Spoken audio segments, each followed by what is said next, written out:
Bocah ini namanya Alex. Ia dan keluarganya merupakan imigran dari Ukraina yang mengadu nasib ke Kanada untuk memperoleh kehidupan yang lebih baik. Sayangnya, kemampuan mereka hanya dapat membawa keluarga ini tinggal di sebuah kota kecil bernama Ontario. Hari demi hari berlalu, tetapi keluarga Alex belum juga keluar dari jurang kemiskinan. Ayahnya tidak bekerja padahal harus membayar uang tagihan rumah setiap bulan.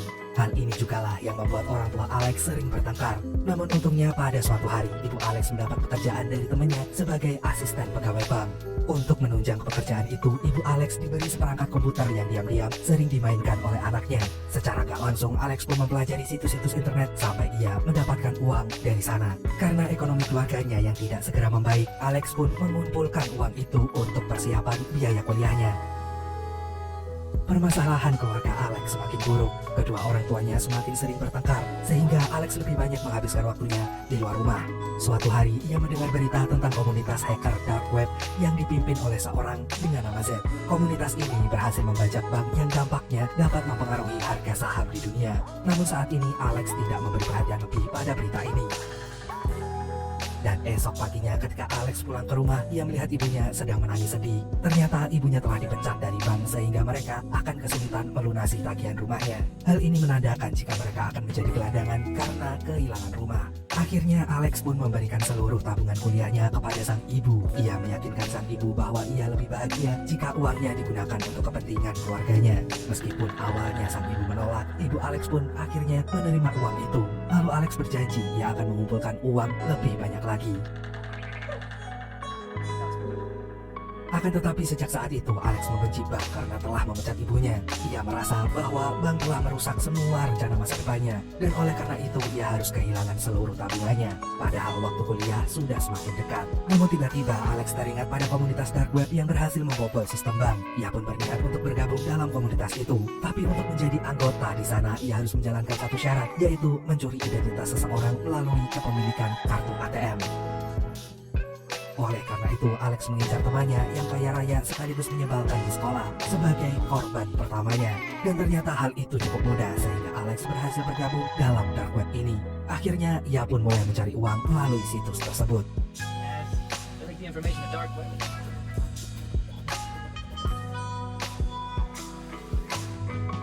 Untuk memperoleh uang dari sana, Alex terhubung dengan seseorang bernama Roosevelt. Ia diberi pekerjaan yang mudah, yaitu memasarkan barang-barang ilegal yang ia peroleh dari pasar gelap. Barang-barang itu dijual dengan harga lebih rendah dari harga biasanya, sehingga Alex dapat menjualnya dengan gampang. Selain itu, untuk memperoleh lebih banyak uang, Alex juga membobol situs online yang rentan lalu menjual data para konsumen yang dia curi dari sana. Dan dalam sekejap, Alex telah berhasil mengumpulkan uang 30 juta dolar yang dapat ia gunakan untuk biaya kuliahnya. Setelah itu, Alex pergi ke Toronto dan berjanji akan mengirim uang setiap bulan untuk kedua orang tuanya. Namun sayang, ia belum bisa masuk kuliah karena telat bayar SPP. Dan oleh karena itu, Alex sekarang hanya berpikir untuk melanjutkan kehidupannya dengan mengandalkan internet dan komunitas dark webnya. Seperti yang pernah ia lakukan sebelumnya, Alex kembali menjual barang-barang ilegal dari pasar gelap. Namun kali ini ia menggunakan data konsumen yang ia dapat dari internet. Sayangnya, pekerjaan ini tak semudah sebelumnya. Orang-orang di Toronto jauh lebih teliti sehingga mereka malah mencurigai Alex akan menjual barang ilegal. Namun ternyata aksi Alex ini mengundang perhatian dari seseorang misterius yang terus mengikutinya dari tadi. Setelah Alex hampir putus asa karena jam tangannya tidak segera terjual, orang ini pun menemui Alex dan mengenalkan dirinya kepada Sai. Ia pun berkata bahwa ia bisa menjual barang itu dengan harga tinggi asal Alex memberitahunya untuk mendapatkan barang itu. Dan dalam waktu singkat, Sai ternyata berhasil menjual barang Alex. Sejak saat itu, Alex bekerja sama dengan Sai dalam bisnis ini. Ia berperan sebagai orang yang akan mendapatkan barang-barang mewah ilegal seperti ponsel, perhiasan, maupun alat-alat elektronik dari pasar gelap. Sedangkan Sai adalah orang yang akan menjual barang itu pada para konsumen. Sai juga mengajari Alex untuk lebih percaya diri supaya mereka bisa mendapat lebih banyak konsumen. Kerjasama ini ternyata berhasil membuat mereka mendapatkan keuntungan yang berlipat ganda. Alex akhirnya bisa memenuhi janjinya untuk mengirim uang bulanan kepada orang tuanya, dan ia juga bisa menabung untuk dirinya sendiri. Beberapa bulan kemudian sudah tiba waktunya Alex untuk masuk kuliah. Namun karena Alex mengingat keinginannya untuk balas dendam kepada bank melalui komunitas dark web, ia pun meninggalkan kuliahnya dan memilih melanjutkan pekerjaannya. Akan tetapi untuk yang satu ini, Alex akan menjalankan rencananya dengan lebih serius. Ia mengincar para pegawai bank yang korupsi untuk menghukumnya karena telah membuat sistem perbankan tidak adil. Di sini, Sai juga berperan penting karena ia memiliki banyak kenalan untuk menjalankan rencana Alex. Hal pertama yang dilakukan adalah menggunakan black card milik pria Kolombia yang merupakan pegawai bank, lalu menguras habis uangnya di sana. Namun Alex sudah mempunyai feeling jika aksi mereka berbahaya, tapi saya meyakinkan Alex bahwa mereka akan berhasil melakukannya. Malamnya, Alex pun memberanikan diri untuk menyamar lalu menarik uang tunai dari black card itu. Meskipun awalnya merasa tegang, namun ternyata Alex bisa melakukannya dan mereka berhasil mendapatkan banyak sekali uang. Setelah itu mereka berpesta untuk merayakan keberhasilan itu. Namun esok harinya Alex kembali melanjutkan rutinitasnya di dark web dan menemukan kantor bank ibunya dulu. Ternyata bank itu masuk dalam daftar kantor yang mudah dibobol sistemnya. Akhirnya Alex pun berencana untuk merusak sistemnya supaya kinerja bank itu bisa terganggu selama berminggu-minggu. Siangnya, Alex pergi ke bank itu lalu menyamar agar aksinya tidak dicurigai. Ia pun sempat memasukkan virus komputer di sana. Namun sayangnya, aksi Alex ini dapat diketahui dengan cepat oleh petugas keamanan. Dalam waktu singkat, Alex berhasil ditahan oleh bank itu. Alex pun dibawa ke kantor untuk dimintai keterangan. Sebagai teman, saya datang untuk menemani Alex. Namun ia dibebaskan karena dianggap tidak terlibat dalam kejadian ini. Akhirnya Alex pun harus sendirian berhadapan dengan kepala keamanan bank yang bernama Curtis. Awalnya, Curtis meminta penjelasan Alex terkait USB kecil berisi virus yang dipasang ke komputer bank. Namun karena Alex tidak segera mengaku, Curtis mengancamnya akan segera melaporkan kejadian ini kepada polisi. Setelah mendengar ancaman ini, Alex pun memberi tawaran lain. Ia menjelaskan bahwa ia tidak berniat untuk melakukan penipuan maupun pencurian. Ia justru memberitahu bahwa sistem cyberbank ini sangat rentan sehingga mudah dibobol. Makanya Alex menawarkan untuk memperbaiki sistem bank secara gratis, asalkan pihak bank tidak akan membawa perkara ini ke kepolisian. Akhirnya negosiasi ini pun berhasil sehingga Alex dibebaskan dari sana. Ternyata tindakan Alex ini berhasil mendapat perhatian dari para hacker di dark web. Mereka menganggap Alex cukup berani karena biasanya para hacker hanya melakukan aksi ini dari jarak jauh. Esok paginya Alex tiba-tiba mendapat undangan dari seorang perempuan yang bernama Kira. Ia ingin bertemu dengan Alex karena terkesan dengan aksinya ini. Keesokan harinya, Kira dan Alex pun bertemu. Setelah mereka kenalan, ternyata Kira merupakan anggota dark web yang khusus menangani kasus perbankan. Di sini, ia mengajak Alex untuk bekerja sama demi mendapat perhatian Z sebagai pimpinan dari komunitas ini. Sementara itu, di sisi lain, Sai ingin mereka bekerja sama karena ia yakin jika Kira bisa membawa keuntungan lebih besar untuk bisnis mereka. Setelah mendengar saran dari Sai, Alex pun menyetujui kerjasama dengan Kira.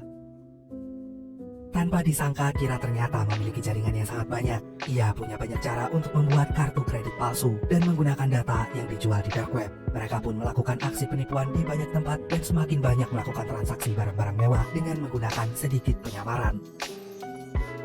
Namun lama-lama saya merasa ada sesuatu yang aneh dengan Kira. Orang-orang yang selama ini bertransaksi dengannya bukanlah orang yang mereka kenal. Kira bahkan tidak bisa menjelaskan siapa orang-orang itu. Selama ini hanya memperoleh banyak uang untuk mereka bertiga. Meskipun awalnya saya tidak masalah dengan hal itu, namun lama-lama ia penasaran dan ingin mencari tahu latar belakang Kira.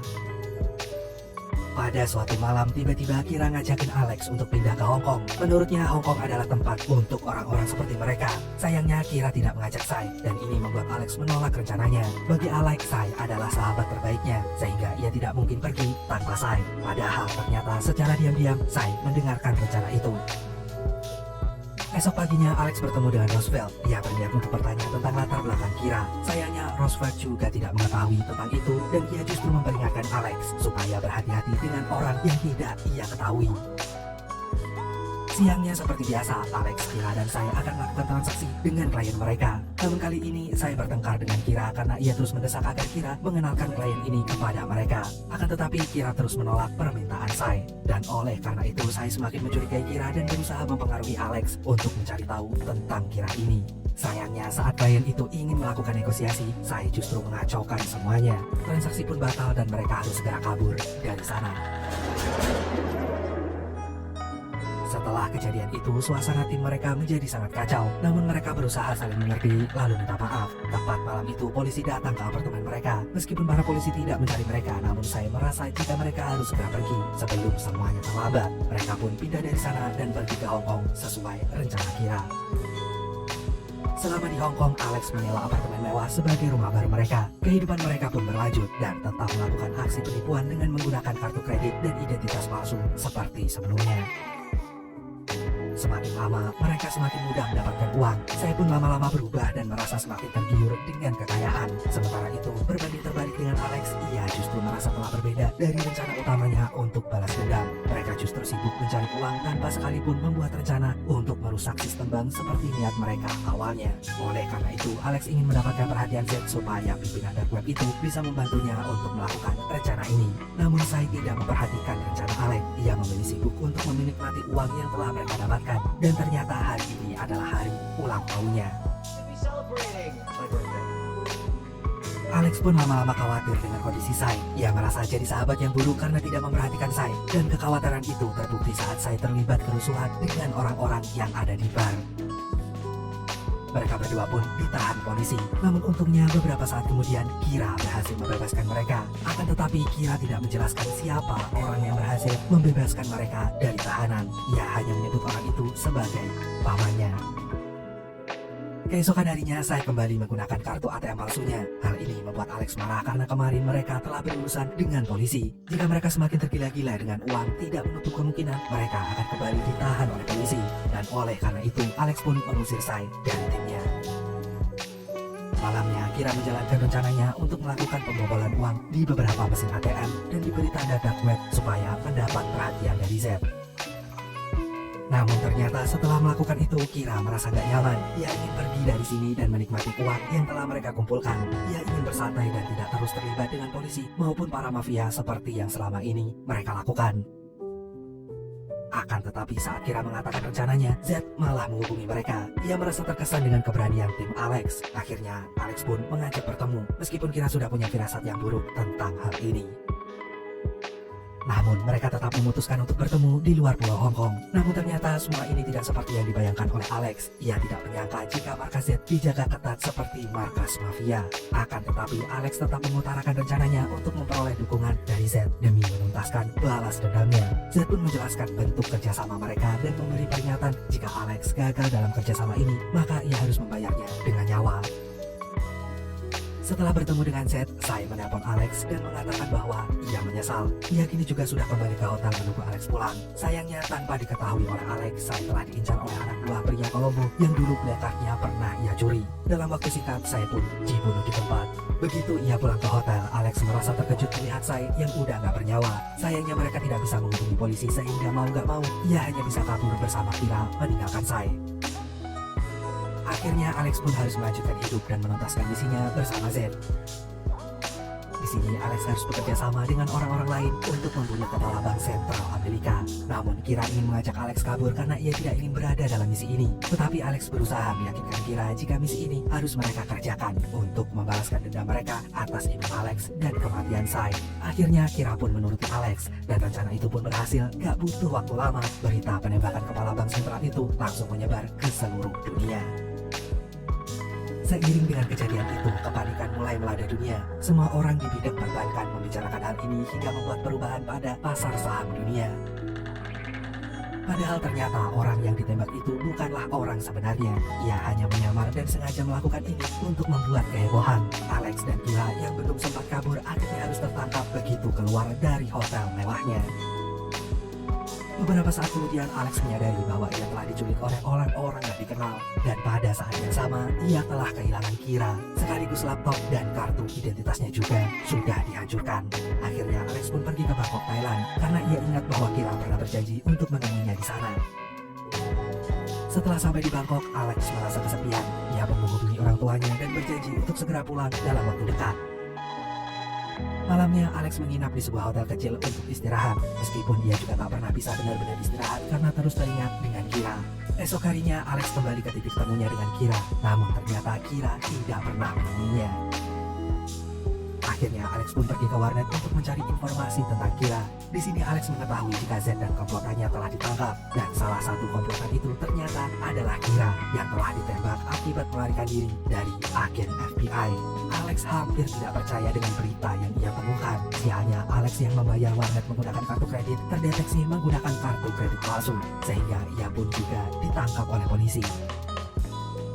Alex pun dipenjara tanpa diberi kesempatan untuk melakukan pembelaan. Meskipun ia berkali-kali memprotes karena ia ingin mengetahui informasi mengenai Kira. Para polisi itu tidak memperhatikan Alex, hingga Alex pun merasa frustasi. Selama di penjara, Alex berharap Kira dapat menemukannya. Sayangnya harapan itu hanyalah harapan kosong hingga Alex ingin mengakhiri hidupnya.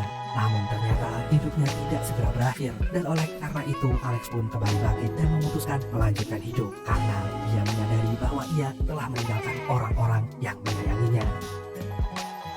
2 tahun kemudian, Alex dibebaskan dari penjara. Ternyata saat berada di luar penjara, Alex justru bertemu dengan Kira. Hal ini membuat Alex merasa senang sekaligus bingung, karena ia mengira bahwa perempuan itu sudah tiada. Akhirnya, Kira pun menjelaskan bahwa selama ini ia bekerja sama dengan Curtis untuk menangkap Z. Karena Curtis tahu bahwa Alex akan membawa mereka kepada Z, maka ia menyuruh Kira untuk membantu Alex dalam misi ini. Jadi selama ini klien yang pernah dicurigai oleh Sai ternyata merupakan kenalan Curtis. Ia juga minta maaf telah membuat Alex menunggu sangat lama karena ia juga sedang diawasi setelah penangkapan Z. Namun kali ini Alex dan Kira sudah bisa hidup tenang, dan untuk sekarang Alex ingin melanjutkan hidupnya dengan penuh kejujuran.